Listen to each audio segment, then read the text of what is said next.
Boa noite a todos. Estamos aqui em mais um episódio do Contar Pode e hoje a gente vai falar sobre os nossos empreendimentos, apresentar para vocês a história dos nossos empreendimentos, como iniciou a nossa parceria entre o jurídico e o contábil. E aí eu vou puxar o Dr. Felipe Mendes para contar a história dele. Primeiramente, eu gostaria que você se apresentasse, Dr. Felipe. Boa noite a todos. Mais uma vez, uma edição especial, pode-se dizer, né? A gente teve essa ideia de falar um pouco sobre nossas histórias. E minha história, eu acho que precisaria passar aqui uma semana falando, né? Mas... Nossa! Que modesto, não, Felipe! é porque, na verdade, assim, Tô né, brincando. é muito tempo já, né? A gente vai percebendo que os fatos vão acontecendo, o tempo vai passando e já se vão 15 anos de advocacia, mais 3 anos de estágio. Quando você vai ver, já são quase 20 anos de atuação jurídica. Nesse meio tempo, muitas histórias, né? Em especial histórias locais, até mesmo envolvendo legislação local, né? Interpretação de lei local. E também momentos de fortes emoções, também momentos de revés, né? Também natural, isso é natural do direito. Às vezes a gente até acredita muito em determinadas teses, e por vezes elas acabam não emplacando, e o inverso também acontece, né? Isso até é uma lição que a gente já extrai da prática. Às vezes teses que você acha que não, isso aqui não vai passar, é a tese que acaba passando, é a tese que acaba vingando, né? Então, assim, eu diria que até essa é a primeira lição que eu extraí dessa prática advocatícia. Eu vou até citar um exemplo aqui rapidamente, só para a gente poder visualizar, né? Aqui a gente está usando a energia elétrica, que é equiparada à mercadoria para fins de tributação e é tributada pelo ICMS, como vocês sabem. E há algum tempo, né, se discutia se a energia elétrica, sendo um bem essencial, né, vamos dizer assim, uma mercadoria essencial, indispensável para o funcionamento de tudo, né? Hoje em dia, sem energia, você não movimenta nada.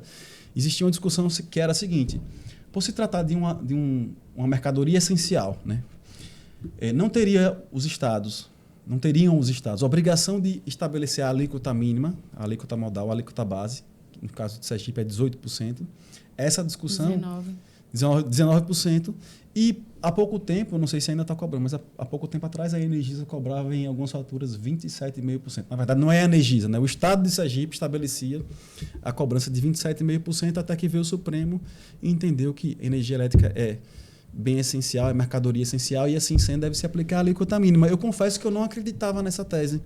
Não que ela não fosse, digamos assim, dotada de juridicidade, mas o que a gente percebe, muitas vezes as decisões dos tribunais superiores, em especial o STJ e STF, são de natureza política, né? Às vezes o direito só é instrumento para servir uma determinada tese ou outra, e a gente percebe muito isso. E essa tese acabou emplacando, o Supremo julgou, modulou os efeitos, e a partir de 2024 os estados não podem mais cobrar uma alíquota majorada. Por outro lado, ainda no setor da energia elétrica, existe uma tese que ainda está pendente de julgamento, está pautada para o dia 25 de outubro, próxima semana, que é a questão da inclusão da tarifa dos encargos de transmissão e distribuição na base de cálculo do ICMS energia elétrica, que já é uma discussão que já vem aí há 15, 20 anos, e muitos acreditavam que essa tese ia emplacar, mas ao que parece não vai, porque o Supremo já teve a oportunidade não de apreciar, só para poder entender, o pessoal das contábeis poderem entender, não para apreciar do ponto de vista individual. Mas o que aconteceu? Em 2022 veio uma lei complementar e positivou no ordenamento jurídico a exclusão, na Lei Candir, na Lei Complementar 87/96, na Lei Geral do ICMS, positivou que os encargos de transmissão e distribuição não devem compor a base do ICMS. E aí o que acontece?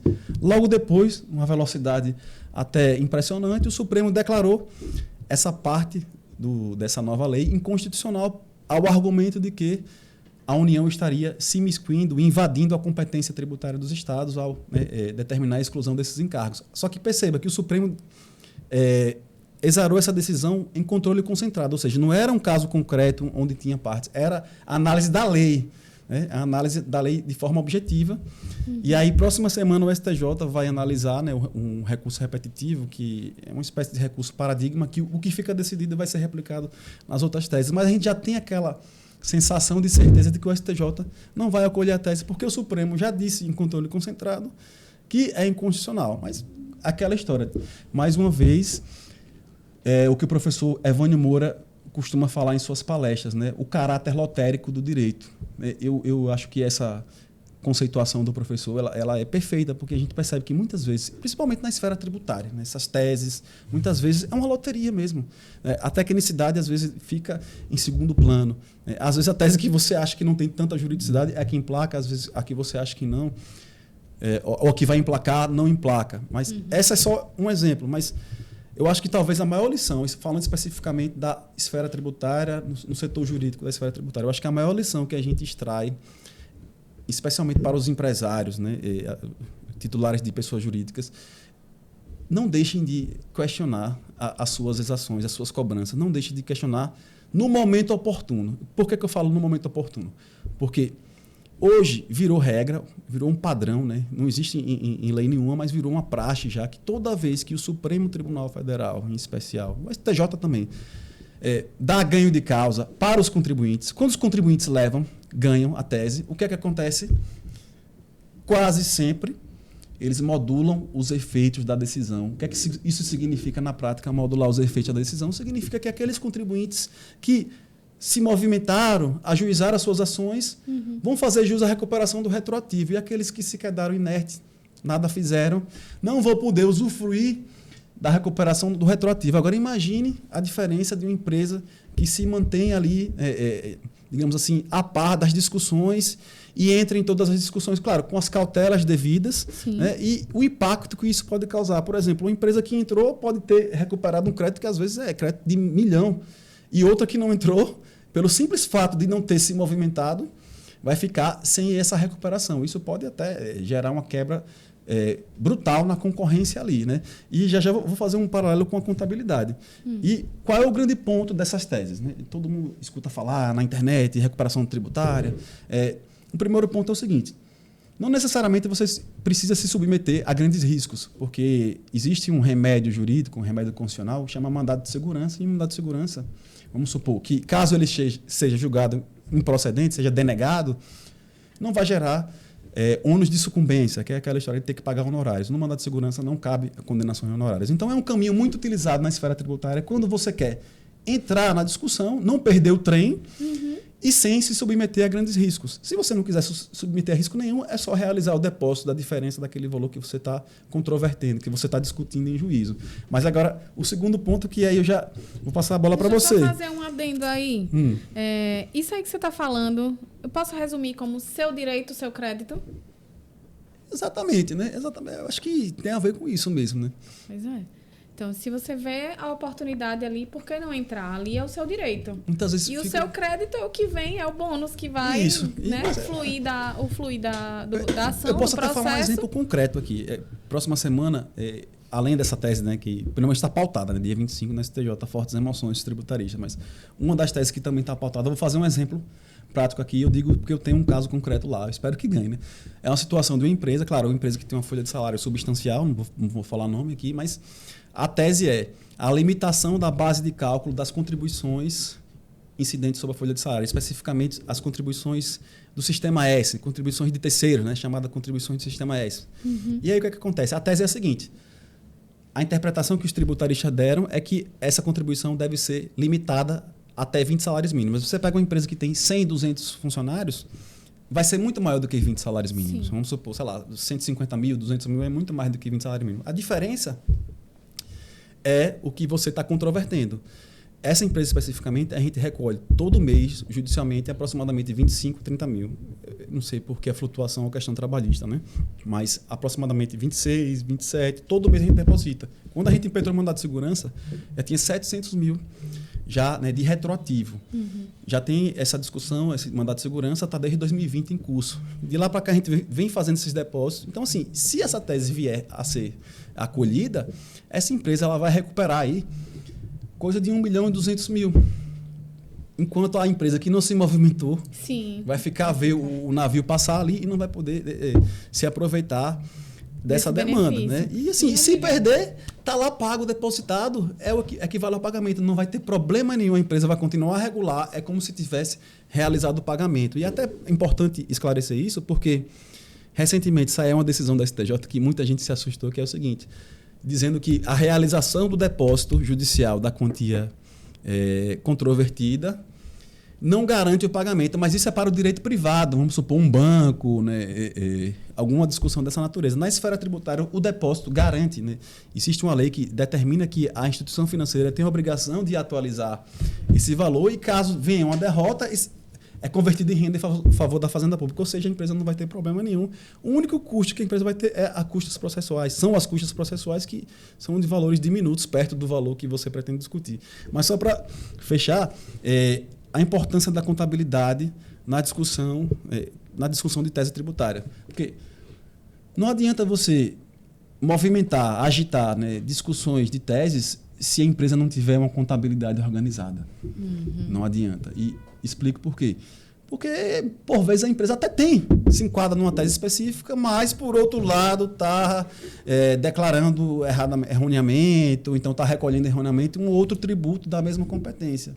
E aí por vezes, vai mexer em uma situação... Eles acabam fazendo a revisão, entendeu? Então, assim, a importância de você ter uma contabilidade organizada para poder emplacar as teses. Porque se for a contabilidade bagunçada e... Com todo respeito, não estou falando que é o seu caso, pelo amor de Deus. Estou até sugerindo aqui, né?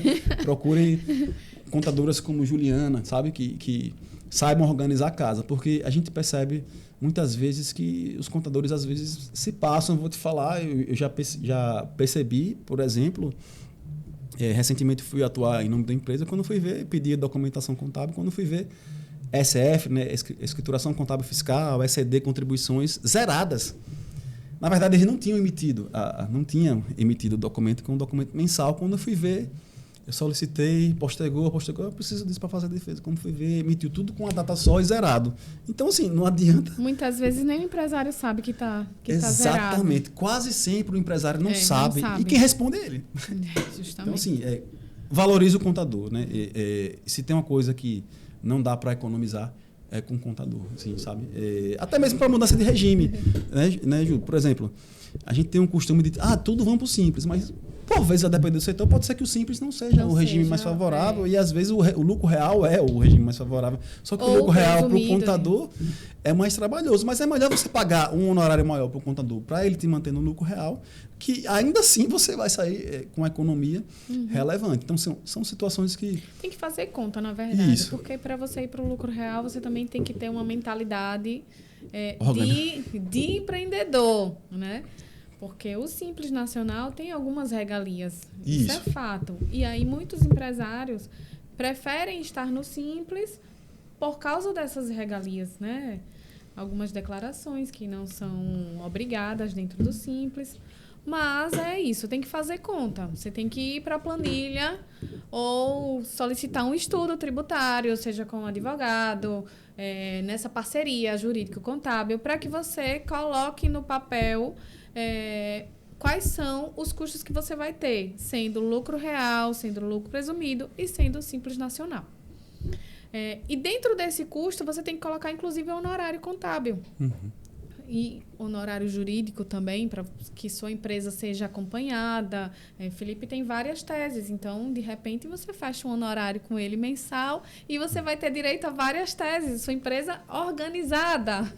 Né, Felipe? E não só questão de tese, né? Eu percebo muito, assim, eu tenho uma cliente, sem citar nome, que tem um porte um pouco maior e a gente percebe o quê? Que muitas vezes as dúvidas surgem no dia a dia. Sim. Às vezes a contabilidade tem uma dúvida que, se ela for seguir a normativa da Receita, tem que seguir a normativa da Receita, mas será que não tem alguma questão jurídica aqui, né? Então... Pronto, você puxou aí um assunto, tá aqui no meu roteiro, era para ser um dos últimos, mas a gente não precisa seguir ordens aqui, né? Aqui a conversa vai fluindo.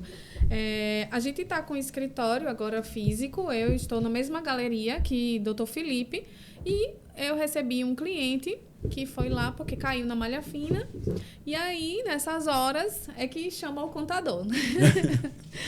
A bucha explode. O advogado, eu vou chegar lá já.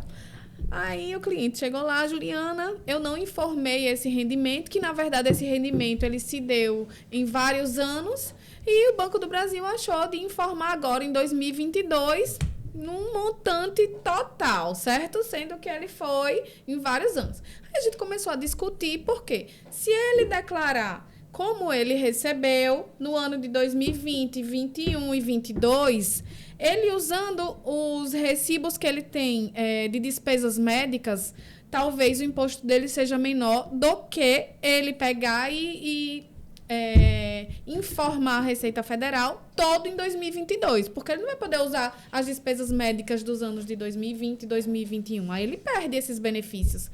Então, são essas discussões que acaba sendo necessário essa parceria jurídico-contábil.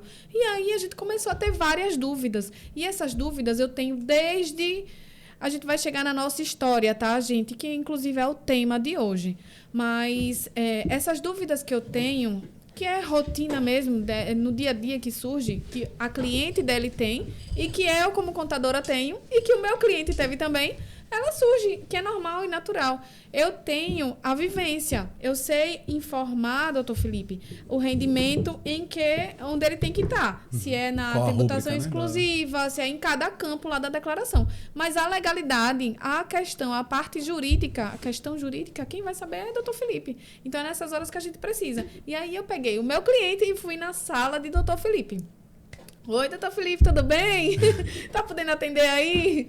E aí a gente foi tirar dúvidas até que o meu cliente foi para a sua casa atrás dos recibos, porque a gente vai fazer simulações. Se não é melhor declarar por partes como ele recebeu. Porém, a Receita está acusando um montante total, né? Porque eu acho que o Banco do Brasil só declarou aquele montante total. Mas aí a gente vai preferir... Eu já fiz uma conta, mais ou menos, e eu acho que se a gente colocar parcial por ano, ele vai pagar menos imposto, tá? E aí, isso tem que ser simulado, isso tem que ser... a gente tem que fazer conta para ver qual a melhor viabilidade para o contribuinte, tá? Mas isso envolve muitas dúvidas. E isso a gente só sabe fazendo, tá? Então, o cliente foi buscar seus recibos para voltar e a gente fazer as simulações. Então, é isso, gente. Todo contribuinte, ele só sente a necessidade dessa parceria quando acontece alguma coisa. No caso desse cliente, ele caiu na malha fina. Na hora do auto de infração ou quando chega uma execução fiscal. Justamente. E não dão valor ao preventivo, né? Ao consultivo e preventivo, né? Que é uma coisa que, não sei se é cultural, né? Mas eu digo que a gente olha muito para o custo imediato e não enxerga o médio e longo prazo como isso pode evitar problemas, né? Evitar contingências. Na verdade, assim, falar a verdade, assim, eu adoro atuar com contencioso, impugnar auto de infração, defesa de execução fiscal, mas a parte mais desafiadora é a parte de consultoria, porque ali, digamos assim, você não pode dar uma opinião equivocada, né? Errar, todo mundo erra, óbvio. É verdade. Mas, assim, você tem que dar uma opinião assertiva, porque pode ser que a sua orientação, né, descambe para uma auto-infração. E esse cenário precisa ser imaginado também. E se vier a auto-infração, estamos preparados? Precisa fazer provisionamento ou não? Chama a contadora, vamos conversar aí, o que é que você acha? Vamos fazer uma provisão, separar um valor do mês. Não precisa, às vezes você não precisa fazer um depósito judicial necessariamente, você provisiona numa conta específica para garantir que se tiver um revés já tem um valor ali para pagar. Entendeu? Valor resguardado. São várias situações, né, que precisam ser analisadas. Né? E aí, doutor Felipe, eu vou chegar lá na parte para me apresentar também. Mas antes, eu lembrei aqui que essa semana eu fui procurada por uma pessoa também que caiu na malha fina. E aí ela me disse o seguinte: Juliana, me indicaram você, disseram que você vai resolver a minha vida. Beleza, a gente resolve. Vamos lá. Peguei o acesso dela e fui verificar o que aconteceu. Caiu na malha fina. Na verdade, eu fui procurada para consultar a restituição. Juliana, estou precisando dessa restituição. É 16 mil reais, estou passando necessidade. Aí eu fui consultar. Quando eu fui consultar, o que acontece? Malha fina, pendência de malha fina. Fui olhar e a Receita Federal ela é bem boazinha. Ela já lhe diz qual é a pendência. Ela traz para você lá inconsistências nas despesas médicas. E ela já traz quais são as inconsistências. É muito boazinha, né? Não, doutor Felipe? Isso já facilita demais, facilita. Né? A gente critica demais a Receita, mas a verdade é que a Receita ela dá tudo mastigado, né? Já. E aí ela estava com pendência de inconsistência de despesa médica da titular e da dependente, certo? Da dependente era pouquinha. E aí, a contribuinte, ansiosa, não sei o que, para receber. Eu disse, calma, você não vai receber agora, você está com pendência, vamos resolver. Você tem todas essas despesas para comprovar, a Receita ela só quer comprovar. Você tem... Adivinha qual foi a resposta dela, doutor Felipe? Não tinha. Não tenho, Juliana. Eu fiz essa declaração com os valores que eu peguei pelo meu extrato, mas não significa dizer que eu tenho todos os recibos e todas as notas fiscais. Vou ter que procurar. E eu me mudei e eu não sei onde estão essas documentações. E agora, o que eu faço? Tem solução. É só retirar. Se você não tem como comprovar Como que você vai colocar uma despesa dessa na sua declaração e você esperar que vai ser restituída da Receita Federal? Não vai. 16 mil reais de restituição, a Receita Federal vai lhe reembolsar se você não tem. Se deu inconsistência, é porque o médico não declarou. Se o médico não declarou, é porque ele não emitiu a nota. Você não pediu, ou sei lá, né? Deveria, né? Se você pagou ao médico, o médico tem a obrigação de lhe, né? lhe fornecer um documento fiscal. Mas nem sempre funciona assim, né? Você tem que estar ali no pé, né? Opa, minha nota fiscal. Eu não falar né? a verdade, né? São muitos médicos que você vai lá fazer uma consulta, ou, enfim, um exame, com recibo ou sem recibo, né? Essa pergunta... Ainda existe isso, é um absurdo, mas ainda existe. É. Porém, não critico ninguém não, tá? E assim... Assuma seus riscos. Né? E assim, vamos pensar também que o médico esqueceu. Sei lá, se passou, né? A conciliação não viu, né? E hoje em dia é tudo digital, né? O arquivo dá para jogar na nuvem aí, né? Nota fiscal digital. E talvez a contabilidade desse médico não esteja 100% respaldada, né? Tem isso, né? Talvez não chegou para o contador emitir, ou enfim, tem tantas possibilidades aí, mas aí não cabe a gente. Mas o que eu quero dizer com isso? Essa declaração dessa contribuinte, ela foi feita de qualquer jeito. A pessoa, ela mesma assumiu. Ela mandou um zap para mim, kkkk. Não, tem mais. Kkkk, me lasquei. Mas, gente, tem jeito. É só, você vai pegar o que deu inconsistência, vai retirar e vai ver se ainda tem algo a ser restituído ou se vai ter que pagar. É isso. Receita Federal, ela só quer o certo. Não é nada errado. Então, assim, você pagou ao médico, você seguiu o seu extrato, beleza. Então, agora vá atrás do médico e vá pedir o recibo. E porque médico... você vai ter que comprovar a Receita Federal. E existe uma obrigação acessória chamada DMED, que é uma declaração médica. E os médicos são obrigados, além de pagar o imposto dele, de informar, né, a prestação de serviço. Justamente a Receita já fecha o sistema para deixar tudo amarradinho. E uma coisa que eu não quero assustar ninguém, mas é importante a gente pensar também na responsabilidade criminal. Né? Porque a gente pensa muito na questão fiscal, no auto de infração com multa de 75%, a gente pensa muito na parte patrimonial, mas a gente percebe que não só a Receita Federal, como a Cefaz, até mesmo a Secretaria Municipal, tem muitas vezes enquadrado os contribuintes criminalmente. O contribuinte recebe um auto de infração acompanhado de uma representação para fins criminais. Claro que muitas vezes é para coagir, a gente sabe, não vamos ser hipócritas, mas tem que ter cuidado também com o aspecto criminal. Né? De não descambar para, né, uma responsabilidade criminal. Né? Tudo bem que ninguém vai preso por sonegação, nunca vi ninguém ser preso por sonegação, né? A não ser que venham em conjunto com outros crimes, mas, queira ou não, se não cuidar, né, você vai ter uma mancha aí, né, na sua vida pregressa, nos seus antecedentes. Né? E como empresário, isso aí... No seu CPF, né? Enfim. Mas é isso. Pendência de malha fiscal agora está na moda. Tá todo mundo caindo na malha fiscal. Porque o sistema fechou, né? Hoje em dia não dá um passo se a Receita saber. Né? Muitas... O que eu posso falar? Inconsistência. Muitos vícios antigos que eram feitos, que agora não está sendo mais possível de se fazer em razão do círculo ter se fechado mesmo. Vou citar um exemplo. Eu pago a Unimed do meu filho, certo? O meu filho mais velho. Tenho 3 filhos, né? Um dos meus filhos não é meu dependente na declaração de imposto de renda, tá? E aí, eu pago, beleza? Aí eu vou lá e coloco essa despesa da Unimed que eu pago dele, eu coloco na minha declaração. Não posso. Ele não é meu dependente, entendeu? Mas muita gente, doutor Felipe, acha que porque paga, coloca. Só que isso dá incompatibilidade, porque a Unimed, ela vai informar no nome do meu filho. Isso. Gustavo Melo, certo? Não no de Juliana. Aí o que acontece, gente? Porque o valor da Unimed, ele chega a 12 meses, ele é um valor considerável que você possa bater no seu imposto de renda. Então, se eu coloco na minha declaração e eu tenho valor a restituir, imposto de renda a restituir, eu estou na malha fina. Fato. Muita gente caiu na malha fina por causa da Unimed.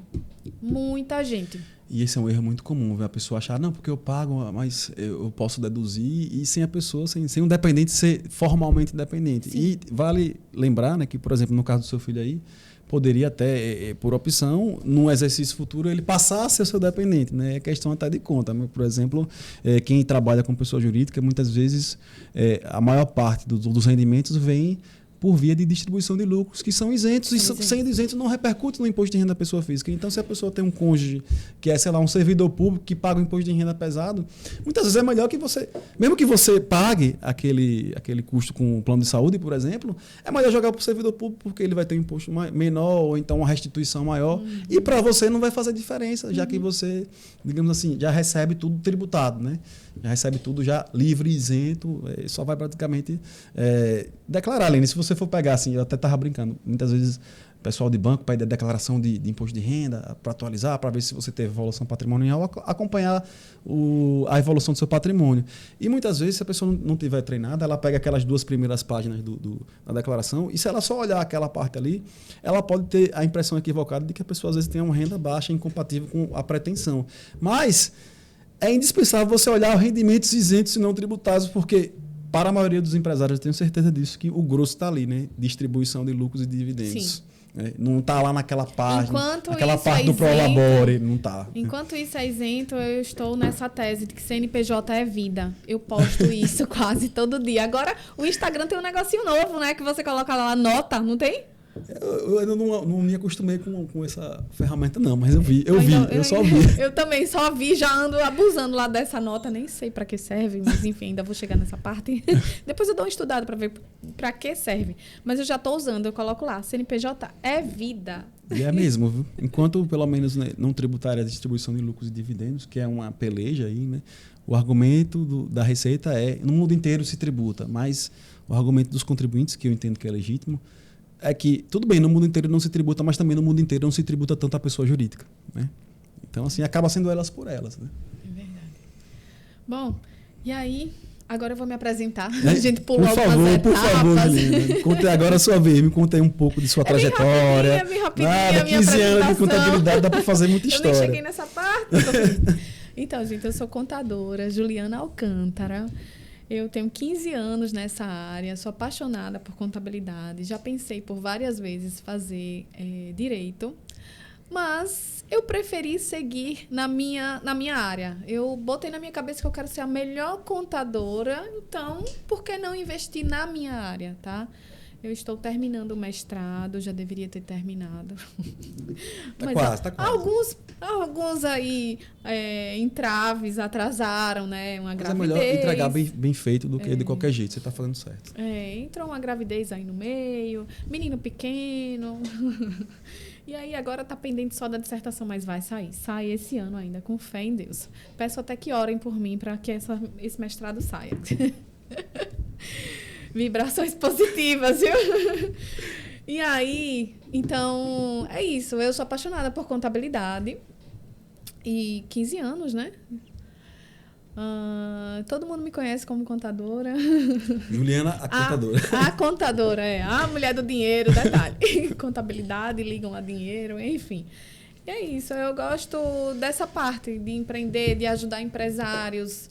Eu já trabalhei nessa área de soerguer empresas. Eu chego numa empresa, ela está bagunçada, eu chego lá e organizo a empresa. Então, isso para mim não tem satisfação melhor no mundo do que deixar uma empresa organizada, sabe? Do tipo, vou citar até um exemplo. Eu entrei numa empresa, a empresa estava com prejuízo fiscal e estava no lucro presumido. E eu sem entender, gente, a empresa com prejuízo fiscal está no lucro presumido. Graças a Deus, deu tempo, certo? A gente estava ainda ali não tinha pago o primeiro DARF e foi possível rever isso. A gente conseguiu enquadrar a empresa no lucro real para aproveitar a base do prejuízo fiscal e não pagar imposto. Eu até fiz um cálculo aqui de quanto essa empresa economizou, digamos assim, né? Cadê? Deixa eu ver se eu acho. São muitas anotações. Pronto. O imposto IRPJ CSLL dava em torno de 150 mil, certo? O primeiro trimestre. Aí vocês pegam esses 150 mil e multiplicam por 4, porque são 4 DARFs. São 4 trimestres no ano, não é isso? Isso dá 600 mil reais. A empresa deixou de pagar 600 mil reais de IRPJ CSLL. Bom, gente, 600 mil reais você pegar em um ano. Você pegar 600 mil reais para uma empresa que não está bem das pernas e investir na empresa, poxa, diga aí. Isso você, sabe, dá uma vida para a empresa. A empresa começa a respirar, a empresa pode passar a ter o poder de concorrência, né, com outras empresas. Então, assim, isso tudo é o poder da contabilidade. Então, por que eu não vou me apaixonar pela contabilidade? A contabilidade é maravilhosa. É a partir dela que eu posso tomar decisões assertivas para uma empresa sobreviver. Inclusive, Dr. Felipe tem um caso aqui muito legal para contar para vocês de uma experiência dele também.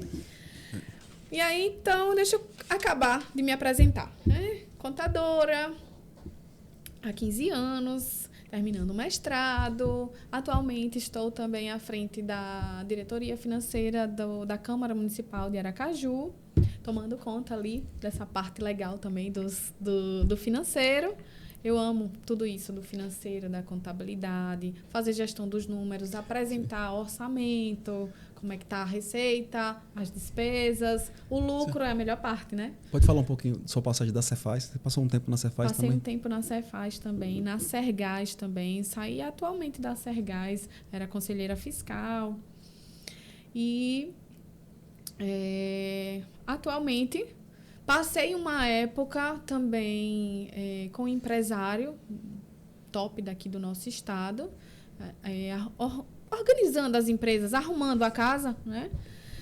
E foi quando eu resolvi montar a minha empresa de contabilidade. Isso era um sonho meu, tá, doutor Felipe? E eu virei empresária contábil em 2021. Eu entrei para uma franquia, a CF Contabilidade, que é maravilhosa. Ela me dá todo o suporte que eu preciso para tomar decisões, para conquistar clientes. E hoje eu posso dizer que eu sou uma empresária contábil top. Auditoria digital, né? Também. Auditoria digital. Tem um ecossistema completo dentro da minha franquia. Eu gosto de franquia porque ela tem um modelo de negócio já pronto. Então, você já... Otimiza, né? Você já entra, como é que eu posso dizer? Você já vai para a primeira fileira. Você pula algumas etapas por você estar fazendo parte de uma franquia, tá? Então, essa eu considero uma decisão muito boa da minha parte de ter entrado para essa franquia. Eu só cresci, tá? E, inclusive, virei conselheira do Nordeste para tomar conta de alguns empresários contábeis da minha área, de Aracaju, Maceió. Isso é novo, tá, gente? Semana passada. Semana passada, foi. Criaram um grupo nesse instante. Eu vou tomar conta de alguns contadores. Aracaju, Maceió, Sergipe, Maceió e Salvador, eu acho que tem. Não, enfim.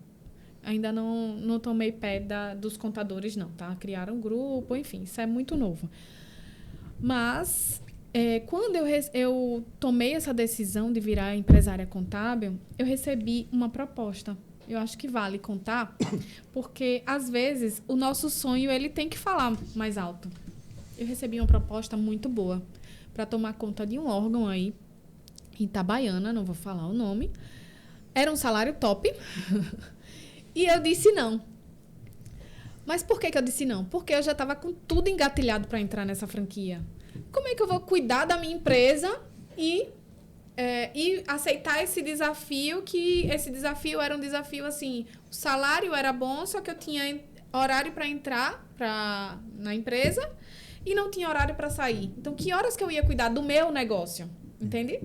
Então, foi aí que eu disse não. Eu preciso dizer não. Então, foi uma decisão difícil, mas eu fui em busca do meu sonho. Logo depois, eu recebi a notícia que eu estava grávida. Detalhe básico. E aí, empresária contábil, recente e grávida. Ninguém ia contratar, né? Então, eu passei alguns anos aí, militando aí nessa empresa de contabilidade minha, CF Contabilidade João Alcântara. Mas agora ela tá fluindo bem, graças a Deus. E foi quando surgiu a nossa parceria. Felipe tá com o escritório. Eu vou deixar que ele fale. Conta pra gente. Por favor. Quero escutar. Felipe tá com o escritório dele numa galeria. E surgiu uma vaga nessa mesma galeria. Ele disse, Juliana, por que você não vem pra cá trabalhar perto de mim? Já que a gente se fala tanto nessas dúvidas, a gente troca muitas figurinhas. Por que você não vem pra cá? E aí, eu resolvi montar meu escritório físico lá, na mesma galeria aqui da Dr. Felipe. para que a distância diminua, né, doutor Felipe? Para que essas dúvidas possam fluir de forma física e mais rotineira, e mais próxima. Sim. Então, a minha história é essa, gente. Foi bem difícil, mas aconteceu. E hoje eu só agradeço a Deus por eu ter tido essa persistência, que não é fácil empreender. Já me senti muito cabisbaixa. Caramba, o que é que eu estou fazendo nessa área? O que é que eu estou fazendo empreendendo contabilidade? Porque existem os percalços da contabilidade, né? Existem atrasos, a inadimplência muito alta, porque os empresários, eles priorizam os seus impostos, os seus fornecedores, e o contador muitas vezes é esquecido. O CLT, o regime CLT, a folha de salário CLT, e o autônomo vai ficando para o segundo momento. Vai ficando para o segundo momento. Mas é isso. A gente tem que persistir no que a gente quer, que uma hora ele flui naturalmente. Que é o que está acontecendo comigo. Naturalmente está fluindo minha empresa de contabilidade. E eu sei que eu fiz a melhor escolha em estar...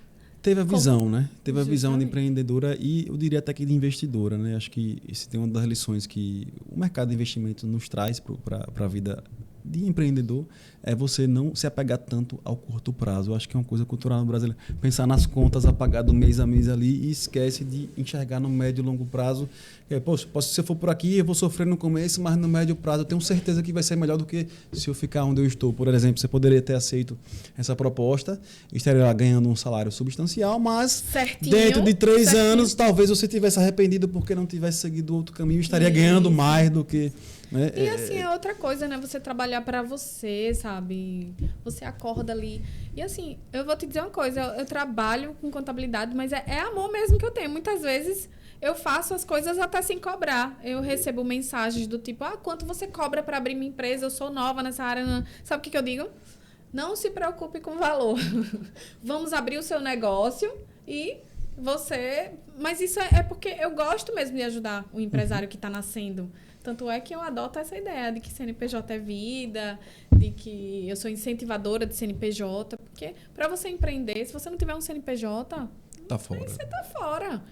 Recentemente me mandaram uma mensagem, é meu sonho abrir algo voltado para nutrição. Quero abrir uma sociedade e tal. Praticamente eu disse que abri empresa de graça para a pessoa, só que, obviamente, que eu vou fazer um contrato ali de 1 ano para... Assessoria, né? Para que valha a pena essa abertura. E aí, depois, a pessoa disse, minha sócia desistiu de abrir CNPJ. A gente vai como pessoa física mesmo. Oi? Jogar dinheiro no lixo, né? Não entendo. Então, você quer mesmo crescer? Não quer. Até para você pegar um empréstimo, sabe? Como pessoa jurídica, é outra coisa, gente. As taxas são menores. Se você quer empreender, saiba que empreendimento tem que ter uma pessoa jurídica. Tem que ter um CNPJ ali no meio. Não esqueçam dele. Não só o CNPJ, um alvará de funcionamento, um alvará do Corpo de Bombeiros, tudo isso para você dar legalidade ao seu negócio. Ou então você está agindo de forma irregular. Vira um clandestino, né? E o clandestino fica para trás, porque ninguém quer contratar. Bom, essa é a Juliana Alcântara, essa é a minha história. Obviamente que tem muitas entrelinhas aí. Já passei maus bocados aí em contabilidade. É uma área que é muito trabalho, não para. E graças a Deus, né, que tem muito trabalho. Não é puxando o saco dos contadores, não, né? Mas eu já falei isso algumas vezes. Existe um advogado já falecido, famoso, Sobral Pinto, né? Ele tem uma frase que os advogados adoram repetir essa frase, que a advocacia não é profissão para covardes. Eu costumo falar, já falei isso em sala de aula, não sei se já falei aqui no podcast, mas eu diria que a contabilidade não é uma profissão para covardes, porque realmente, se você for parar para olhar a complexidade da legislação, vou falar só da legislação tributária, não vou nem falar da parte social previdenciária. É uma coisa que é heróica, né? Assim, você poder dar cumprimento a todas as obrigações que o fisco exige, a obrigação principal, a obrigação acessória, e ainda ter que dar uma assessoria na parte financeira. Realmente, assim, eu, no mínimo, equipararia, né, os contadores aí nessa frase de Sobral Pinto, né? Eu diria, a contabilidade também não é profissão para covardes, né? Gente, tem que ter vocação. Eu vou externar aqui algumas situações que eu passei no início, que eu inventei, que eu comecei a empreender, né, na área contábil. eu esqueci algumas declarações, doutor Felipe, e eu tive que pagar do meu bolso a DCTF Web, certo? Quando você abre o CNPJ, de imediato você já tem que fazer o E-Social e a DCTF Web sem movimento. Ou você irá pagar uma multazinha. E essa multazinha eu tive que pagar do meu bolso até eu aprender. Eu paguei umas 3. Demorei a aprender, né? Mas é isso. Tem os riscos também, mas a gente não pode... Se a gente aprendendo ficar, com os erros, né? Assim, também, né? Assim, e essas multas, paguei do meu bolso porque eu não ia dar para o empresário. E eu nem estava cobrando abertura para alguns empresários. No início, eu fiz abertura de graça, porque eu queria cliente. Então, para chamar o cliente, eu tinha que dizer, não, venha para mim que eu abro, não lhe cobro nada. Porque o nome a gente vai fazendo assim, né? Então, eu acho que isso é um investimento para mim, tá? Então, paguei do meu bolso, literalmente, porque é a responsabilidade minha, né? Digno de sua parte, que a maioria Poxa, some e espera um processo judicial para poder... Mas, enfim, eu comecei... Por que surgiu essa vontade de ser contadora, tá? Minha vontade mesmo era ser engenheira elétrica, detalhe. Tem a ver com o número. Mas, na minha época, era muito concorrida engenharia elétrica. Era ao ponto de ser medicina. Eu sempre fui muito ali do 8, 7, pouco 8. Nunca fui do 9 e do 10, não, tá? Algumas matérias, talvez matemática. Matemática eu era do 9 e do 10. Adorava o 9 e o 10.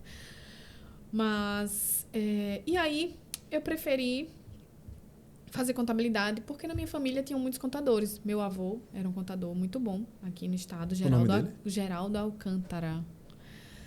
Meu tio, Geraldo Alcântara, filho, e meu outro tio, que é o fera de licitação, Marcos Alcântara. Que esteve aqui, justamente. Eu disse, não, eu quero ser contadora. Pronto, foi daí que surgiu. Passei na UFES, engravidei no meio do caminho também. Sabe o que eu acho interessante? Que a contabilidade é considerada uma ciência humana, né? Assim, a maioria das pessoas, se você for perguntar, vai dizer é uma ciência exata, mas é uma ciência humana. Ciência humana, é verdade. Por quê? Para você ver, né? Como a contabilidade era tão normativa, hoje em dia ela se tornou tão normativa, né? Que, enfim. E muita gente deixa de fazer contabilidade ou deixa para trás achando que ela é só da parte exata, né? Enfim. Foi daí que surgiu a história da Juliana, tá? E agora eu vou pedir para o Dr. Felipe falar um pouco sobre a história do ContarPod. Como é que surgiu essa parceria jurídico-contábil? Conte aí, Dr. Felipe. Vamos lá. Né? Quando foi que surgiu? Eu vou tentar encurtar, mas basicamente a gente eu ainda estou, né? Mas a gente ministrava aulas, né? Na graduação da FANESE, Faculdade de Negócios de Sergipe. E aí, já conhecia a Juliana, eu diria que há décadas, né? Na época de amigos em comum, mas nunca a gente entrar em detalhes, porque senão o povo vai saber a idade da gente. Mas nunca a gente teve proximidade. E aí acabou que na faculdade, né, como professores, a gente trocou ideias. E no meio da pandemia surgiu uma live. E o título da live eu me recordei aqui Advocacia e Contabilidade, pontos de convergência. E tem muitos, né? Pontos de convergência. Não só na área tributária, trabalhista, previdenciária. Mas, enfim, surgiu essa live e me parece, né, modéstia à parte, que foi uma live bem sucedida. E a partir daí começaram a surgir, porque vocês não fazem, uma aula em comum, ou então um curso jurídico contábil, ou então, enfim, veio a ideia do podcast e a gente percebeu que a gente tem vários colegas advogados que têm podcasts jurídicos, imagino que contabilidade também deve ter. Tem vários podcasts aqui já no âmbito local, mas não existia um podcast voltado à esfera jurídico-contábil que abordasse, né, ambas as facetas do fenômeno tributário, que é a faceta jurídica e a faceta contábil. E aí, conversando com Juliana, adveio, né, essa ideia, né, e aí, vamos fazer. Começamos até num outro estúdio, a princípio, lá no Suíça, na Rádio Metrópole, passamos um período lá, até agradeço ao seu Raildo, né, que sempre nos atendeu bem, mas a gente acabou, né, percebendo que o podcast foi crescendo e migramos para cá com o pessoal daqui do Estúdio Jardim, né, Vitor? O pessoal aqui altamente qualificado, a gente agradece aqui pela assessoria. E bem, eu não sei se estão mentindo para a gente, mas pelo que a gente escuta na rua, o pessoal tem gostado muito, né, dessa troca de ideias, porque a gente percebe que, na verdade, o podcast está virando uma coisa cultural e o lado bom do podcast é que você pode nichar, né? Você pode ouvir o que você quer. Eu tenho um podcast que eu escuto semanalmente, por exemplo, Tributologia. Eu escuto semanalmente, semanal, todo domingo. Uhum. Tem vários podcasts na área tributária. Então, assim, mesmo na esfera nacional, eu até queria saber se existe um outro podcast que tenha essa pegada jurídico-contábil. Eu conheço vários de podcasts tributários ou contábeis, mas eu não conheço nenhum que enfoque, digamos assim, nessa faceta dupla, né, da esfera tributária. Né? Então, bem, a gente acaba aprendendo muita coisa aqui, né, dos convidados aqui, a gente escuta coisas, né, recentemente chegou até para a gente uma lei, não foi um primeiro projeto de lei, mas como já foi assinado, do ITCMD. Exatamente. E isso é porque existe essa parceria jurídico-contábil. Então, isso chegou no ouvido de um deputado, que foi o que criou a lei. E, inclusive, ele está para vir aqui no nosso podcast para falar dessa lei dele, do ITCMD, que vai ter uma redução no tributo. Isso. Né? Acho que já foi aprovada a lei, pelo que eu ouvi falar, o decreto está para sair agora, esses dias. Vai para 4%? 3%. 3%. Então, assim, é isso, né? Para a gente, claro que a gente tem que sacrificar nossas vidas profissionais para vir para cá, se programar, se preparar para trazer, estudar. Mas, assim, tem valido a pena, tanto do ponto de vista de aprendizado, troca de ideias, conhecer pessoas de setores diferentes, de áreas diferentes, ouvir como é que funciona, mas também, né, no sentido da parceria, né? Vira e mexe, a gente encontra situações que... Negócios surgem, né? Que isso aqui é um networking, então negócios surgem tanto para mim quanto para Felipe. E a ideia é crescer, quem sabe, né, expandir para um nível nacional mais na frente, né? O problema de expandir para nível nacional é que a gente teria que se adstringir a temas federais, né? E aqui como quem acompanha sabe que muitas vezes a gente aborda temas locais. Não sempre, né? Mas por vezes. Uhum. E é isso. Desculpa. Muito embora os federais, os municipais podem se inspirar nos federais, que isso acontece, eu escutei ontem. Eu fui para um seminário de licitação, inclusive do meu tio, Marcos Alcântara. Ele até comentou lá, quando eu vou fazer o podcast com Juliana, ela não sabe se me chama de Marcos, se me chama do meu tio. E ontem foi falado, nesse mundo de licitação, o pessoal aborda muito o federal, porque é onde está toda a legislação robusta e tal, mas os municípios têm que se inspirar no federal. Uhum. Isso. A tal da simetria, né? Geralmente, né, a orientação, por exemplo, o direito local, beleza, mas quase sempre uma discussão local você pode replicar em vários outros municípios, por exemplo. Com uma discussão estadual, provavelmente outros estados também. Então, assim, né, acaba que, de certa forma, tem o direito local, né, as normas locais também tem muitas vezes um caráter supranacional, né? Tipo, muitas vezes o que está passando aqui em Sergipe está passando em São Paulo, está passando no Piauí, está passando, enfim, em Minas Gerais. E é isso, né, Ju? Vamos nacionalizar o podcast aí, né? Ver se a gente consegue, né, alcançar esse Brasilzão aí para mais na frente a gente tá. E estamos abertos para quem quiser participar. Assim como veio esse deputado que vai querer estar aqui com a gente para falar da lei dele, outros se sintam à vontade para trazer para a gente ideias, projetos que a gente possa abraçar aí e caminhar juntos. E são muitos temas, é infinito, é impressionante, né? Doutor Felipe, eu queria que você comentasse rapidamente, porque daqui eu ainda vou cuidar ali da folha de pagamento da Câmara, correndo atrás de uma autorização. Mas eu queria que você, para a gente encerrar, contasse um pouco do seu caso de sucesso na advocacia tributária, de forma resumida, se puder falar da parte que eu mais gosto, que é o financeiro, sabe? E aí, em um outro episódio, você conta como se deu os detalhes, né? Esses detalhes. Então, assim, eu acho que, sem dúvida, na verdade, eu não tenho dúvidas que esse foi o caso mais emblemático, né? Claro, não vou citar nomes, mas tive um cliente da área médica, isso eu posso falar, né? Da área clínica, e me deparei com esse cliente com uma série de problemas fiscais, né? E tudo começou com a compra de um equipamento médico atrelado ao dólar, à época que o Brasil adotava um câmbio fixo, e de repente o governo federal, que dizia que o câmbio não seria flutuante, de repente o Banco Central editou uma resolução, até decorei o número da resolução, 6560, o câmbio que era fixo passou a ser flutuante. Então o médico que devia um aparelho que ele tinha adquirido em dólar Se ele devia, vamos supor, 200, 300 mil, da noite para o dia, com o câmbio flutuante, essa dívida passou a triplicar, né? Porque o dólar era 2, passou a ser quase 5. E aí, muito mal assessorado por o advogado da época, o advogado sugeriu que ele honrasse os credores civis e deixasse de pagar os tributos. E o que foi que aconteceu? Efeito cascata, em alguns anos, uma série de execuções fiscais, de imposto sobre serviço municipal, mais de 1.000 milhões de cobrança de ISS, na esfera federal, aproximadamente 1,5 milhão de tributos federais, porque ele deixou de pagar por uma má assessoria. Jamais eu aconselharia deixar de pagar o tributo como a primeira medida. Né? E aí, nessa história, já conheci, né, o cliente lá, contribuinte, empepinado, e me deparei com ele na porta da clínica, da empresa, com um corretor, avaliando o imóvel já para vender o imóvel, para poder honrar, que ele já não tinha mais esperanças. Aí eu falei, peraí, tenha calma. Vamos analisar essas execuções. Era coisa de 14 execuções fiscais, mais ou menos. Vamos analisar uma a uma, ver se a gente consegue reduzir. Isso também teve o fator sorte, né? O fator providência divina. Eu sei que a gente foi encontrando uma tese em uma tese em outra, derrubamos as municipais, com base em uma questão de interpretação de direito local, Código Tributário de Aracaju, e menos $1.000 milhão ali no passivo, o cliente já ficou assim, eufórico. Na federal também a gente começou a encontrar, na federal geralmente tem muitas discussões, conseguiu derrubar um aqui, um ali. Eu sei que no final das contas, o dado que você gosta, o número, um passivo que era de 2 milhões passou a ser de aproximadamente $0,5 milhão, né? Um pouco menos.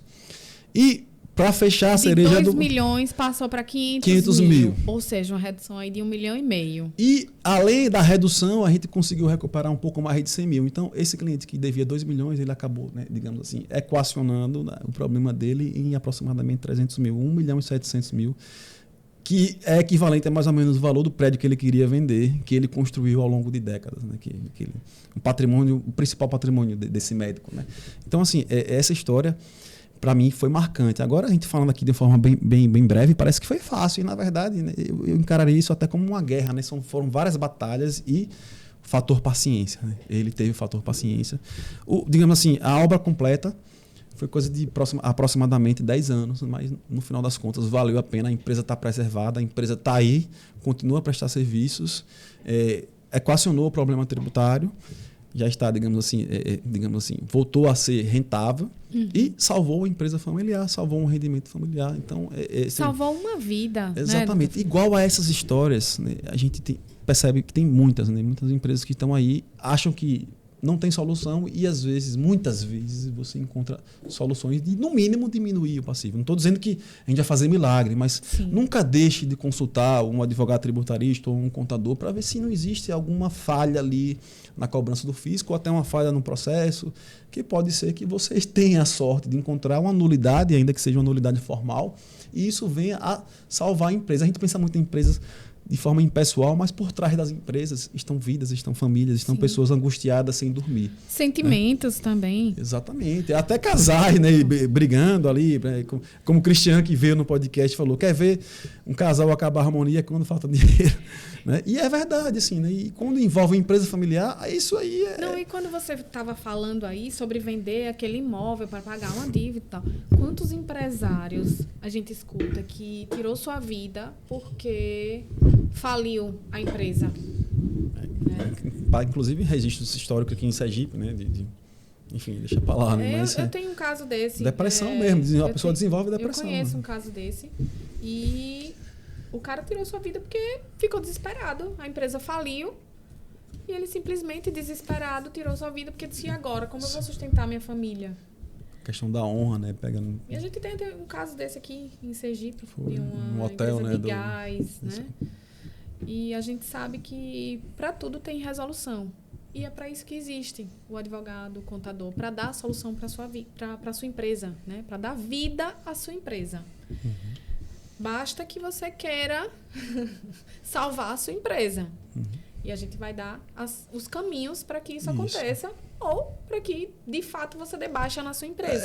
Bom, você tocou num ponto que eu queria falar. Muitas vezes, a depender do caso, a gente tem, digamos assim, pavor da palavra falência. Mas a depender do caso concreto, por exemplo, se é um sócio que tem um patrimônio de pessoa física substancial, muitas vezes a falência pode ser uma medida jurídica muito boa para blindar a pessoa física, Sim. porque é aquela história, né? Juridicamente, né, a falência, uma vez decretada, uma vez encerrada, liquidada, né, os ativos, se não deu para pagar os tributos, existe um instituto processual que chama perda superveniente do interesse de agir. Essas execuções fiscais elas vão ser extintas porque a empresa acabou e não teve dinheiro para pagar. Mas o sócio vai ser...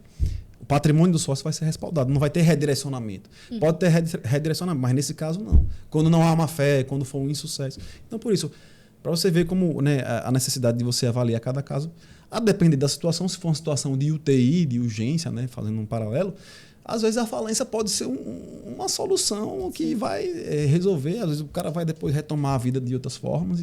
Não só isso, é para acessar ali aquelas obrigações que você tem que enviar para a Receita Federal. Muitas vezes o empresário ele abandona a sua empresa, o seu CNPJ, só que a Receita Federal ela não sabe que você abandonou e está ali, correndo ali as declarações, ou você pode ser desenquadrado do Aí ele Simples chama a Nacional. responsabilidade para a pessoa física, porque é chamada de solução irregular. Quando a maioria dos empresários brasileiros, eles pensam assim, não, eu estou com um débito fiscal, se eu fechar, eu não posso fechar porque eu vou ter que, para fechar eu tenho que pagar esses impostos, esses tributos.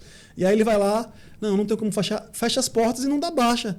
Aí vão ver as execuções fiscais, o que é que acontece na prática? O oficial de justiça bate lá, não localizei a empresa no local. Isso, por si só, é causa de direcionamento para a pessoa física. Súmula 435 da STJ, a dissolução irregular da pessoa jurídica autoriza o direcionamento para os sócios. E aí o cara está lá, fechou as portas e acha que resolveu, mas na Receita Federal e na Junta, e no município, enfim, no Estado, está lá ativa, mas ele deixou de funcionar. Nunca faça isso, porque você vai estar chamando a execução fiscal para o sócio. Tenha sempre do seu lado um contador e um advogado. Resumindo a história, era isso. Era isso. E aí, para finalizar, o Dr. Felipe falou aí sobre paciência. Não sei se vocês pegaram aí essa palavrinha do caso do sucesso dele. Foi preciso ter paciência para alcançar o desenrolar do processo, né? A parte positiva do processo, o bônus, que foi a redução do imposto a pagar, que acabou saindo de 2 milhões para 300 mil. Até fiz aqui um cálculo, eu gosto muito do percentual e do valor. Essa é a parte boa que eu gosto. Ele conseguiu reduzir aí em 85%, certo, doutor Felipe? Então, poxa, imagine você deixar de vender um patrimônio seu e ter sua empresa fluindo, né? Enfim. E aí, vamos voltar aqui para o assunto, para a palavra paciência. Paciência e confiança. Hoje, por incrível que pareça, saiu a baixa de uma empresa, tá? Só que não é ruim não, isso é bom. Isso é uma startup que eu abri, certo, doutor Felipe? Eu abri essa startup pelo Inova Simples. Em questão de minutos, eu tive o CNPJ. Essa startup acabou não dando certo, mas as pessoas, os sócios dessa startup tentaram de uma outra forma e agora essa startup ela vai fluir, eu tenho certeza disso, porque isso é até um fator determinante de sobrevivência das startups. Quando ela não dá certo e você tenta novamente, sabendo o erro, você vai corrigir aquele erro e vai tentar novamente dessa forma, de forma assertiva, né? E aí eles precisaram dar baixa nesse CNPJ para abrir um novo CNPJ, porque agora ela vai surgir de uma outra forma, tá? E com outros sócios também. Inclusive, um banco vai ser sócio dessa startup. Imagine que ela agora vai só... Alavancar. Né? Alavancar. Ela vai tracionar aí e vai fazer sucesso. Com fé em Deus, eu serei a contadora dessa startup, porque eu dei baixa nesse e vai surgir uma nova startup, tá? E só para contextualizar aqui a palavra paciência, gente, o CNPJ da startup surgiu em questão de minutos pela Inova Simples, mas para baixar, ela demorou uns 2 meses. Gente, o que é isso? Paciência, burocracia... Você não tem ideia, não. E a startup estava precisando, eu preciso baixar porque eu preciso constituir um novo CNPJ, Juliana. Parecia que era coisa da contadora e eu tinha que estar provando ali, eu mandava. Os prints Isso tudo é via processo digital, lá pelo acesso da empresa, tá? A gente vai lá, abre um processo de baixa e tal, e você junta tudo, o pedido, tem um formuláriozinho que foi assinado. Não é pela Juscese, não. Né? É pelo digital mesmo do acesso, do ECAC. Tem um formulário que os sócios assinaram, Não, você junta lá e vai acompanhando. Aí você vê lá o desenrolar. Está em tal setor, está em tal setor. Gente, que demora. Vai e vem ali, né? Eu até tive que acionar um contato da Receita Federal para me ajudar, porque eu já estava achando que eu tinha errado alguma coisa, não é possível. E aí a pessoa disse, não, está andando o seu processo. Tenha paciência. Eu recebi essa mensagem. Tenha paciência, está andando. Hoje saiu essa baixa. Mas foram 2 meses para essa baixa acontecer. Coisa que o CNPJ para sair é em minutos. Veja, para sair foi rápido, para baixar. Você entendeu que burocracia? E assim, um CNPJ que não tinha movimentação, que é de uma startup que está nascendo, não tem ainda a receita. A startup, ela nasce de uma ideia. Não sei se vocês sabem, mas a startup nasce de uma ideia. Depois é que ela vai tracionar, é que ela vai começar a faturar, mas até então ela nem sabe quem ela é, se ela tem cliente, se não tem, né? Mas é isso que eu queria dizer para vocês. O fator paciência é extremamente fundamental na advocacia tributária. Agregaria confiança na contadora, que ficou lá 2 meses. Tenha calma, tenha calma. E também no advogado, que às vezes precisa do tempo no processo, ainda mais no processo judicial, que é Ave Maria. Tudo bem que hoje o eletrônico já resolveu muito, mas tem que ter paciência também. Ou confiança também no profissional. É verdade. Bom, por hoje é isso. Próxima semana estaremos aqui com algum convidado. Talvez para falar sobre o ITCMD, vamos ver se vai dar certo a agenda. Confirmação da pauta, né? Mas vem coisa boa aí para vocês. Obrigada mais uma vez por nos darem essa audiência e por confiarem no nosso trabalho. Obrigada. Valeu, obrigado.